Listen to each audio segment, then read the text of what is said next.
Welcome back to the Pop 'em, Don't Watch 'em Whiskey YouTube channel.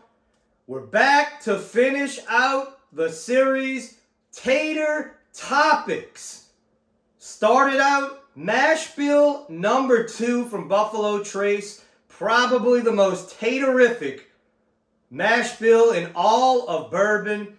It features the bottles on the table. If you have not yet, go check out the review on Hancock's, Elmer T Lee, Rock Hill Farms, and now we close it out with probably the most polarizing bourbon in all of whiskey, Blanton's. First off, congratulations to one of my patrons, Heather Keller. She won the March sample pack that I do on my Patreon. Guys, go over there, check it out if you want to get entered on my monthly giveaways. She will be getting a sample pack. Elmer T Lee, Hancock's, the Rock Hill Farms, Blanton straight from the barrel, and the fifth one will be a surprise. She got to pick which ones she wanted. Heather Keller, congratulations. But let's get into Blanton's. Why is it so polarizing? How did it become so popular? What's the history? Many of you probably already know, but I'll give you a brief synopsis of Blanton's, how it started out. It's named after Colonel Albert B. Blanton. What he used to do is he used to go to Warehouse H. He'd go into those honey barrels, as he would call them, and he would take out some of that whiskey, some of that bourbon, and he would give that to politicians, dignitaries, way of, doing a little under the table work, ambassadors, anybody famous. They were the ones that were getting that whiskey. In 1984, Elmer T Lee, he was tasked with introducing the first ever single barrel bourbon. So he thought back to his time under Colonel Blanton, and he knew he used to do that. So he said, if I'm going to release a single barrel bourbon, it has to be those barrels from the area, that center cut of Warehouse H is where he started choosing those barrels to introduce Blanton's in 1984, 2 years before I was born. So here we are, Blanton's now one of the most, like I said, it is absolutely polarizing. It's one of those bourbons where it doesn't matter who you are, if you're not into bourbon, if you're barely into bourbon, you know what Blanton's is. It has the collectible horsies on the top. People like to collect the horses. And in the grand scheme of things, Blanton's was, and I'm going to emphasize, was a great bourbon. Okay? This is my opinion. I'm not asking for an argument. I'm not saying this is fact. I just believe now the demand for Blanton's is so high that Buffalo Trace is just, they're putting it out there. 4 to 6 years, if you're lucky at 6. They're bottling it, and they're just sending it out. And I think it's taking a hit on the quality of the Blanton's. Just my opinion. People go crazy over it. I don't know why, but today we're going to go over the 3, well, not the only 3, there are other releases, but the 3 main releases of Blanton's. So we have the regular store Blanton. Now this is a store pick. Now this right here is one of the best bottles of Blanton's that I've ever had. It's a store pick from L&M Package Store in Gulfport, Mississippi. Incredible bottle. Then we'll compare it to the Blanton's Gold. Then the Blanton's Straight from the Barrel. Now Blanton's Straight from the Barrel, no hype. That bottle is legit. Love that bottle. It's uncut. It's unfiltered. You can see, I don't know if it'll pick it up, but I've never seen a bottle have this much sediment from the barrel in it. A little lanyap in there. It's in the glass. Now, for all y'all watching, not from New Orleans or Louisiana, lanyap is a little Cajun thing. It means extra, but gives it a little flavor. So let's get into bottle number 1, the regular Blanton's. It's a store pick. Now these are bottled always at 93 proof. So the nose is just vanilla, citrus. A great nose on this particular bottle of Blanton's. Now, it's another thing that needs to be stressed. This is a store pick, but it's still a single barrel. Blanton's is always going to be a single barrel. So you might get a great bottle. You might get a horrible bottle. It's always going to be, it's going to vary. It's single barrels. It's just the way it is with all the products in Mashbill #2 that are single barrel.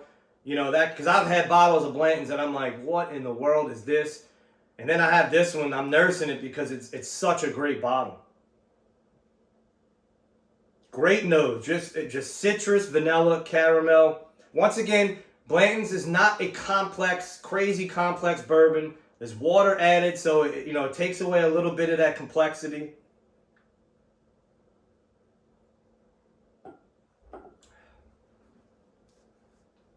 So, when you drink the regular bourbon, the Blanton's bourbon, at that proof, you understand why beginners love Blanton's. The word we all hate, smooth. It's very smooth, but it still has a little bit of flavor to it. The vanillas, the oak, and the citrus, being that high rye mash bill, it makes Blanton's it's a great bourbon for the everyday drinker. I find, I don't know if you guys find this too, but I find a lot of older generation bourbon drinkers, they're the ones that really, they live on Blanton's. You see them in the stores, I've seen them get so upset. And I kind of feel bad for them because they've been drinking Blanton's probably for 20 years. And now all the taters and the bourbon weirdos are out there now selling their firstborn child to get a bottle of Blanton's, and these guys can't get it anymore. And sometimes I've seen them, man, they get so mad in the stores. But I can see this being why it's so popular for that generation and for just the newer bourbon drinker. When you get into bourbon, Blanton's is the one everybody wants. They just want Blanton's. Great bottle, nothing crazy. Let's move on to the Blanton's Gold. So this is an overseas release. It did release in America a few years ago, but I mean, who saw that? And if you did, it was on a secondary for an insane amount. Even the retail on the Gold here stateside was stupid. I think it was like $150 retail. That's crazy. That is not a $150 bottle. So this one ups it. This one's 103 proof. So this adds, you 10 points higher, definitely adds a little more to it. So that sweetness is coming through. The powdered sugar, strawberries. I get that so much on Buffalo Trace products. Great nose. The Gold, I do like the Gold. Gold has a great nose, great palate. But once again, nothing crazy complex to chase, to pay these prices. I know it's a pretty bottle, but man, some of the prices I see this at, I mean, even $150 retail to me is insane for this.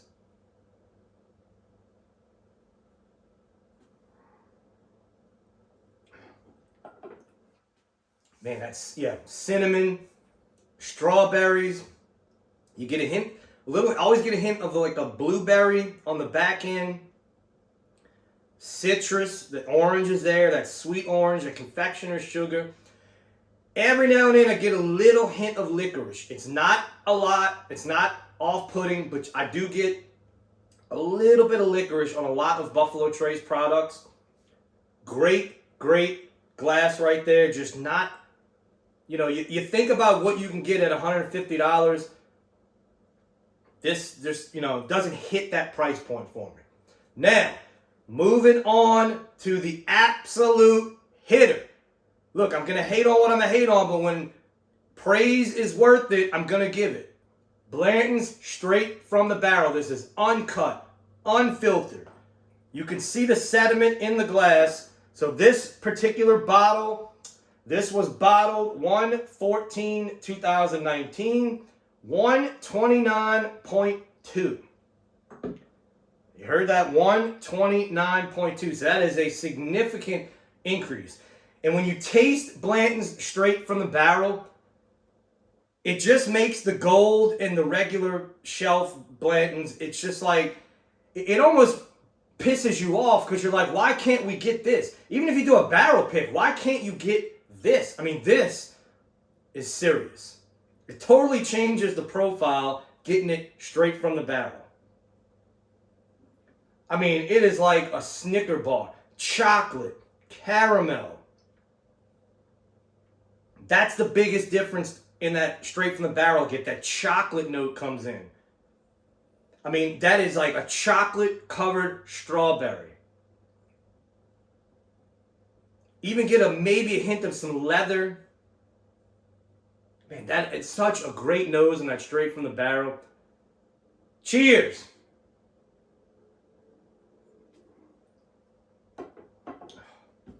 Guys, blows the other two away. The mouthfeel, the finish. As soon as it hits the palate, I mean, it just lights it up. Lights the palate up. It's thick, it's viscous, it's oily, tons of flavor. As I'm speaking, the finish still going. Man, that is just, like I said, when you taste straight from the barrel Blanton's, it really does. It makes you think, why can't we get this product? You do know why. Of course, money is end all be all, especially right now in bourbon. You know, the distilleries are seeing what's the bare minimum they can do to make the most profit on. And right now, it's an industry that's easy to do with the influx of new bourbon drinkers that they're just buying this stuff just to buy it. You know, they don't know what they're buying. They're buying it to display it. They're buying it to impress their friends. You know, this straight from the barrel. Man, guys, if you ever get a chance to get a bottle of that, every now and then there's a few websites you can go on. I'm not going to name them because YouTube does not like that. But you can Google. Every now and then they'll put them on sale from overseas. You can get them shipped to your house. Totally legal, legit websites. But man, that straight from the barrel. God, that's where it's at. Unfiltered. Best of the line, without a doubt. Blanton's straight from the barrel. Closing out the series of tater topics. Hope you enjoyed the series, guys. Leave your comments. Like the video. Desperately, we are trying to beat the new YouTube algorithm. You gotta like the video. You gotta leave a comment. I don't care if it's just to say pop. Leave a comment and let me know what you think. What's your favorite Blanton's? What's your favorite Mashbill #2 product? Let me know in the comment section. Always answer all my comments. Guys, until the next video, if you get Blanton's, I know it's got a pretty horsey on it, but it doesn't matter. Pop! Don't watch.